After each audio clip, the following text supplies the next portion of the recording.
Vamos a referirnos ahora a la segunda actividad que habíamos establecido para el día de hoy que requiere de algún tipo de permiso o autorización para poderse realizar. Vamos a hablar entonces de el permiso de vertimientos.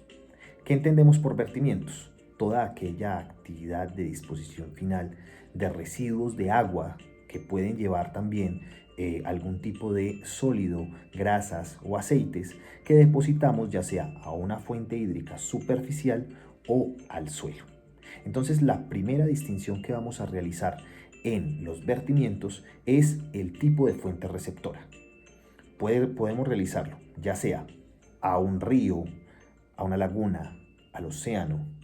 en cuyo caso será una fuente hídrica superficial, o lo podemos realizar infiltrándolo en el suelo a través de lo que conocemos como los pozos sépticos. Es importante entonces aclarar que en cualquiera de las dos situaciones, para poderse realizar, se requerirá de un permiso de vertimientos.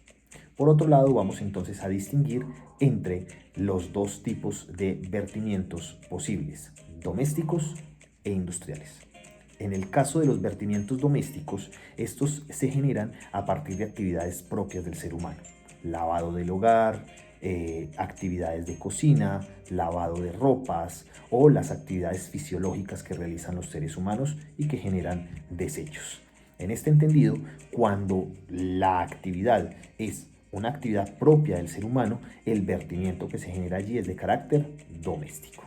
Por el contrario, cuando realizamos una actividad que genera un vertimiento a partir de la transformación de materias primas, pues en ese caso estamos hablando de un vertimiento de carácter industrial.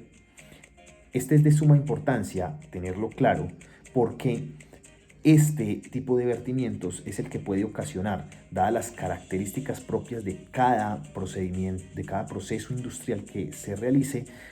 puede generar desperdicios que sean potencialmente peligrosos y generadores de daños graves e irreversibles para el ambiente, a través de químicos, a través de desechos biológicos también que puedan, digamos, comportar un grado de contaminación tal que genere la contaminación de ríos, de quebradas, del mismo océano y de aguas subterráneas. En este entendido, es importante también establecer que en los hogares, por lo general, no requerimos de un permiso de vertimientos. Y esto es porque cuando construimos una vivienda que se encuentra en el sector urbano, esa vivienda,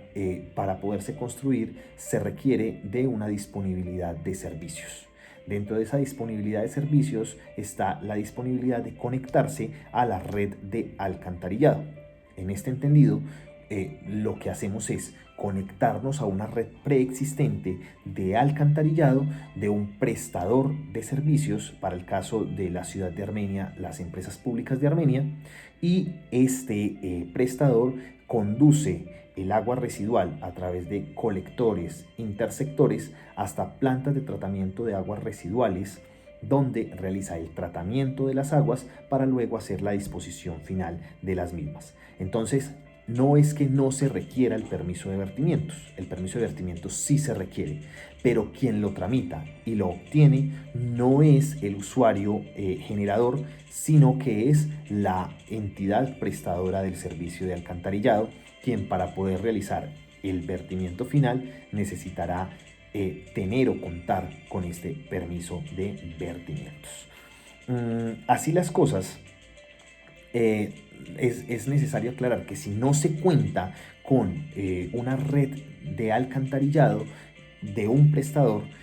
ahí sí el mismo usuario que genera el vertimiento es el que debe tramitar y obtener el permiso. Esto es lo que suele suceder en las áreas rurales, donde no hay un sistema de alcantarillado y donde en las fincas o en cualquier predio donde se requiera realizar un vertimiento, pues habrá que tramitar antes de realizarse. Recuerden ustedes, estamos en el principio de prevención. Necesitará tramitarse el permiso de vertimientos. En este entendido, vamos a referirnos específicamente entonces a los dos tipos de vertimientos existentes, el doméstico y el industrial. En el doméstico es importante establecer que no se requiere como tal una evaluación ambiental del vertimiento, dado que en el permiso de vertimiento doméstico, los residuos que se generan, pues digámoslo, no comportan una situación que pueda ser potencialmente dañina para el ambiente. En consecuencia, a menos de que estemos hablando de un conjunto residencial, donde la norma allí sí lo establece, no se requerirá entonces como tal una evaluación ambiental del vertimiento. Se requerirá una información técnica mínima, básica, con la cual la autoridad ambiental determinará la viabilidad o no del otorgamiento del permiso de vertimiento. Por el contrario, cuando estamos ante una actividad de carácter industrial que genera un vertimiento del mismo tipo, allí sí necesitaremos lo que se llama una evaluación ambiental del vertimiento. La evaluación ambiental del vertimiento es entonces un documento de carácter técnico que lo que hace es determinar cuáles son las características que va a tener ese vertimiento antes de realizarse,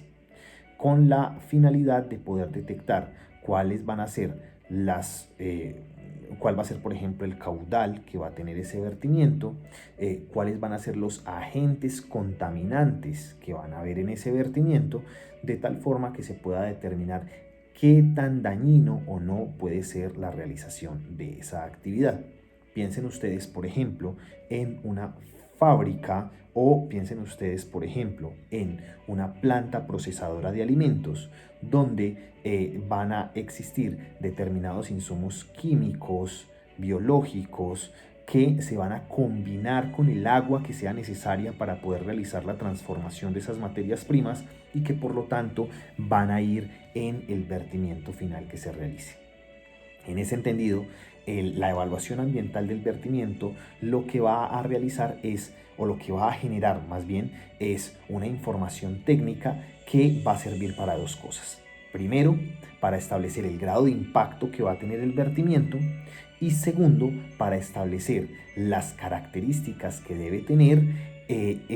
la planta de tratamiento de aguas residuales que se requiere para poder garantizar la remoción de los contaminantes que pueda tener ese vertimiento. Entonces, por lo general, estas plantas de tratamiento van a tener unos filtros donde en esos filtros se van a atrapar esos principales agentes contaminantes, como por ejemplo aquellos de carácter físico, o sólidos más bien, los de carácter biológico, los de carácter químico, los lodos, los aceites, las grasas, de tal forma que cuando se realice el vertimiento final, este cumpla con unas características mínimas que garanticen que no va a generar daños graves a la fuente receptora final, que recuerden ustedes, puede ser o una fuente superficial o una fuente subterránea.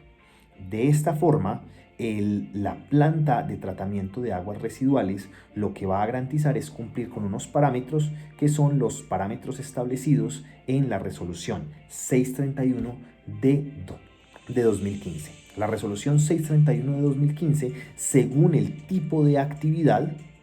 es decir, dependiendo de si es una actividad minera, de si es una actividad de manufactura, va a establecer unos requisitos mínimos,